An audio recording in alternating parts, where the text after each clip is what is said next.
I have a question. Yes. Is it possible to be connected to spirit and living in the flow of Shakti, um, and never have a quote unquote kundalini explosion moment?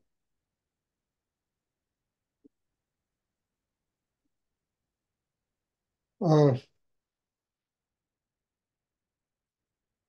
Look, the answer to that is not terribly difficult. I mean, look, Kundalini works for you if you develop the chakra system. And sometimes there aren't, quote, Kundalini explosions. I mean, the energy works and it just enables you to continue the growth process inside yourself.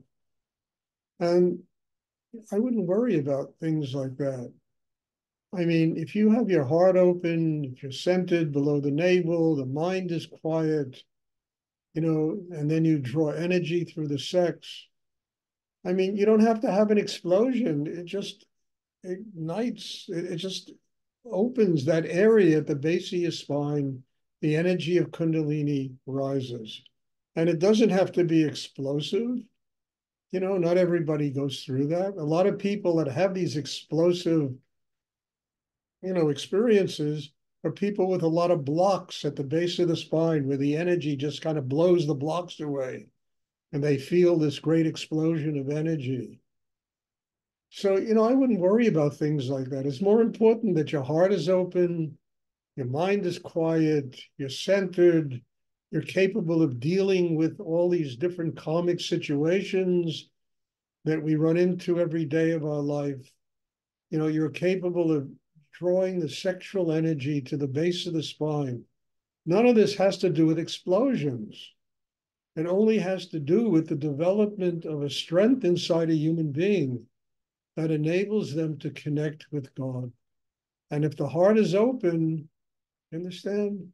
And there's the experience of love, unconditional love, the experience of compassion, gratitude. What are you worried about explosions for?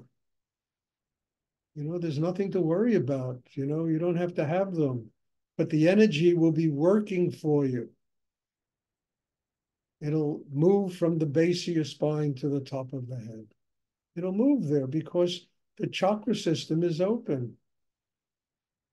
And I say some people have explosions, but a lot of people who have explosions are people that have a lot of blocks in the spine, at the base of the spine. And that energy will just blow through it. And you bounce across. I remember when I was studying with Rudy, he would go like this. And I would just literally bounce across the room. But at the same time, I had so much congestion inside myself that those kriyas were really important to break down the congestion.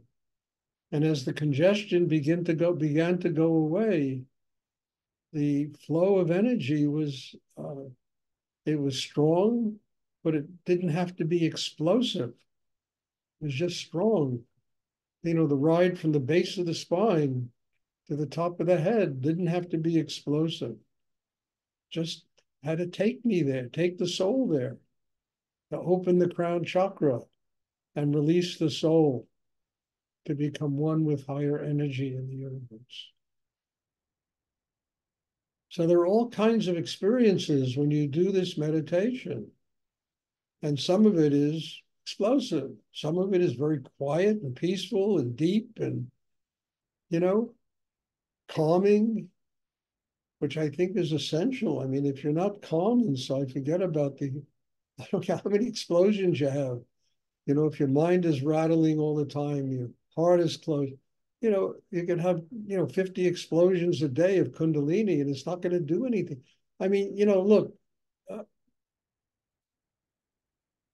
one of the ways that people activate kundalini, and they do it unconsciously, is by the use of drugs. And when you do all these hallucinogenic drugs, they create those explosions inside you. But at the same time, they create nothing else. There isn't a system inside that can deal with the intensity of the energy that explodes at the base and creates all these cosmic visions and, all kinds of stuff like that. So the purpose of this meditation is building an inner life, literally from the foundation up. And because the foundation is built inside, the mind is quiet, the heart is open, the throat is open, the whole chakra system is working.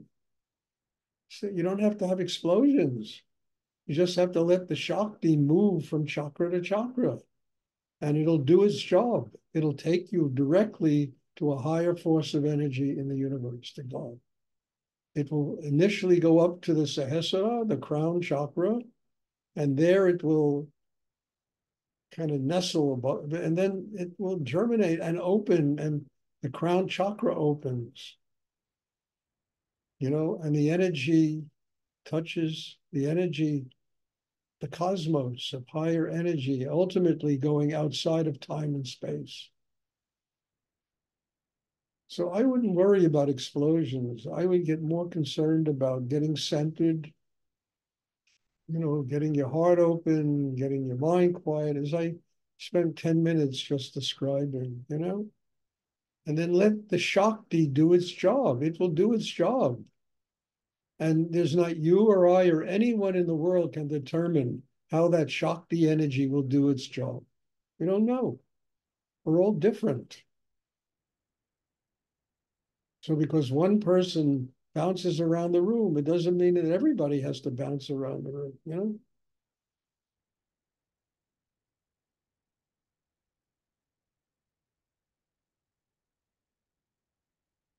I hope that's clear, because the purpose of this meditation is to build the entire chakra system, not limiting it to, experiences of just kundalini, or experiences of just bhakti, or experiences of just, knowledge and wisdom that comes through the third eye. All of those things are extraordinary, but they all have to work together. It's like a symphony, an orchestra. All the instruments have to play with together in order for the music to work.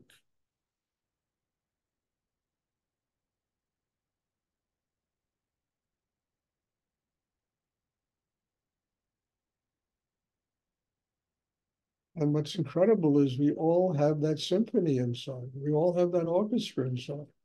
But we have to learn how to become a conductor, how to get it all working so that the energy will flow from the base of the spine to the crown chakra and then out into the cosmos.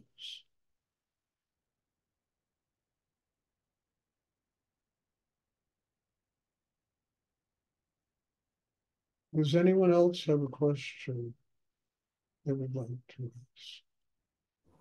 I hope that's clear. A very important element in what we do is forgetting about, all these cosmic experiences and just working on developing the chakra system, which will lead to experiences that will be remarkable, but probably never very different than anything you even imagined.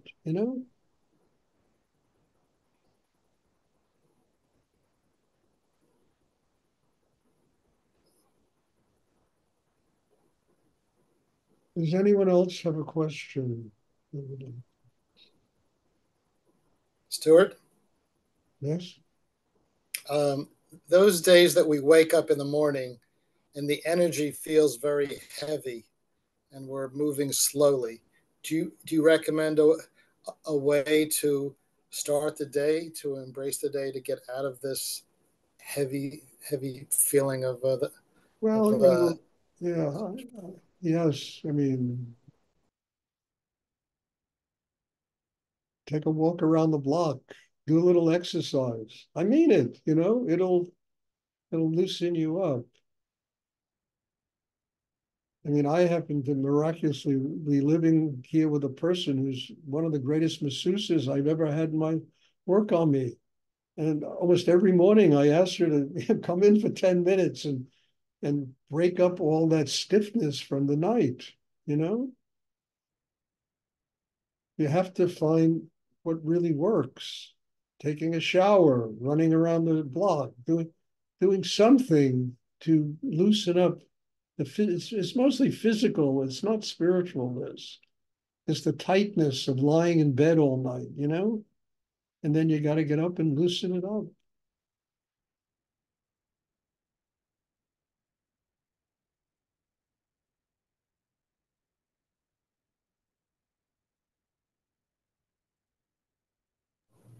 And it can be done. I mean, you know, you start walking, moving, you know, taking shower, bath, whatever, you know, and all of a sudden the tension begins to loosen up.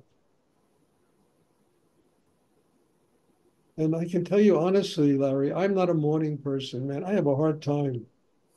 The first hour that I get up in the morning, I mean it, you know, and I have to, you know, deal with it and do things to break up the tension. It's mostly just lying in one position all night, you know, the body gets stiff. And find what works. I mean, when I was younger, every morning I would go to the gym, I would go play racquetball, I would, you know, do all kinds of exercise, go swimming every morning, you know, and it really broke up. Now I have a gym in the building. I go there 3 or 4 times a week, usually 4 times a week. And I just use the treadmill and whatever else, just to loosen up that energy.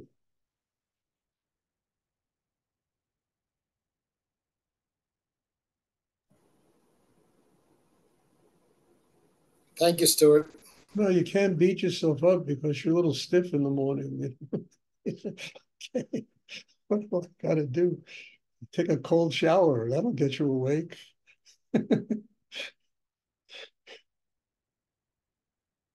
Does anyone else have a question?